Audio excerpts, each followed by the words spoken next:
নমস্কাৰ বন্ধুসকল, মই কৈলাশ আকৌ আহিছোঁ আপোনালোকৰ মাজলৈ এটি নতুন ভিডিঅ' লৈ।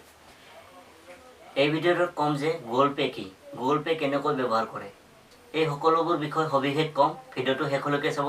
আহক দেৰি নকৰাকৈ আমি ভিডিঅ'টো আৰম্ভ কৰোঁ। গুগল পে' হৈছে এটা বেংকিং এপ। যিহেতু ই গুগলৰে হয়, ই আপোনালোকৰ বাবে সম্পূৰ্ণ বিশ্বাসযোগ্য। এই এপটোৰ দ্বাৰা আপুনি বেংকত নোযোৱাকৈ টকা পইচাৰ লেনদেন আৰু আপোনাৰ বেংক একাউণ্টৰ বেলেঞ্চ চেক কৰিব পাৰিব ঘৰতে বহি। লগতে mobile recharge, TV recharge, light bill, gas bill সকলোবোৰ ঘৰতে বহি আপোনালোকে অনলাইন পে'মেণ্ট কৰিব পাৰিব। প্ৰথমে আপুনি আপোনাৰ বেংক একাউণ্ট গুগল পে'ৰ লগত লিংক কৰিব লাগিব। তাৰপিছত আপুনি ইয়াক ব্যৱহাৰ কৰিব পাৰিব। প্ৰথমে ক'ম ইয়াক কেনেকৈ লিংক কৰে আৰু তাৰপিছত ক'ম ইয়াক কেনেকৈ ব্যৱহাৰ কৰে। এতিয়া হওক মোবাইল স্ক্ৰীনৰ মাজলৈ। প্ৰথমে মই প্লে' ষ্টৰত গৈ গুগল পে'টো ডাউনলোড কৰি লৈছোঁ। অ'পেন কৰাৰ পিছত মোক মোবাইল নম্বৰটো মাৰিব দিছে। যিটো মোবাইল নম্বৰ বেংক একাউণ্টৰ লগত ৰেজিষ্টাৰ হৈ আছে সেইটো মোবাইল নম্বৰে মাৰিব লাগিব।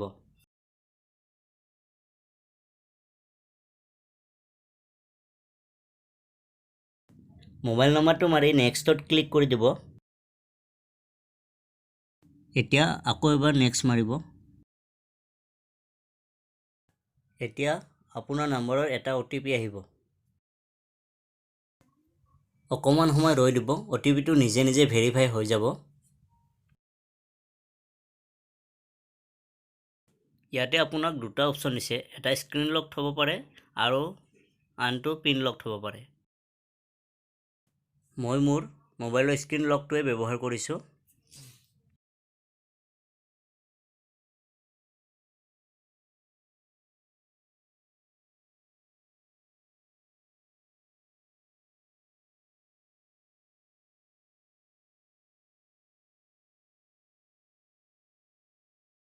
এতিয়া ইয়াত কিছুমান পাৰ্মিশ্যন খুজিছে, মই এলাউ কৰি দিছোঁ।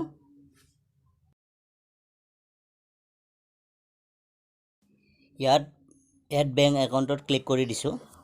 আপোনাৰ যি বেংকৰ একাউণ্ট আছে সেই বেংকটো বাছি ল'ব। অকণমান সময় অপেক্ষা কৰিব, ইয়াত ভেৰিফাই হ'ব অলপ।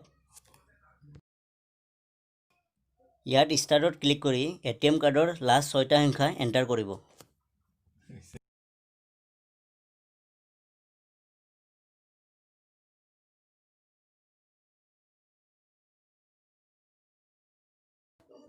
আপোনাৰ ATMত থকা এক্সপায়াৰী মাহটো আৰু বছৰটো বহাই দিব।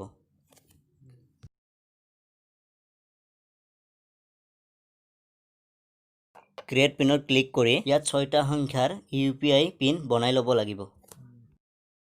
UPI পিনটো বনাওঁতে ভিডিঅ'টো ক'লা কৰি দিছোঁ, কাৰণ এই পিনটো কাৰো লগত শ্বেয়াৰ কৰিব নালাগে, চিক্ৰেট ৰাখিব লাগে। এতিয়া বেংক একাউণ্ট এড হৈ আছে। বেংক একাউণ্টটো গুগল পে'ত ছাকচেছফুলি এড হৈ গ'ল।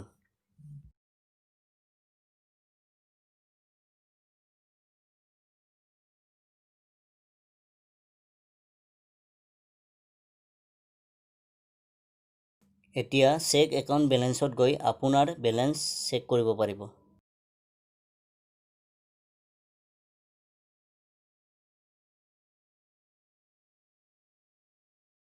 এতিয়া নিউ পে'মেণ্টত ক্লিক কৰি আপুনি যদি কাৰোবাৰ বেংক একাউণ্টত পইচা পঠাব খোজে, বেংক ট্ৰান্সফাৰত ক্লিক কৰি দিব।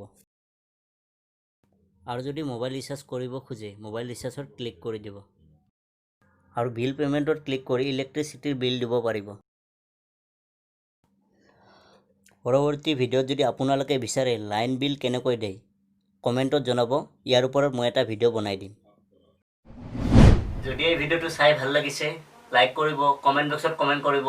যদি আমাৰ চেনেলটো ছাবস্ক্ৰাইব কৰা নাই, ছাবস্ক্ৰাইব কৰিব। ধন্যবাদ। জয় আই অসম।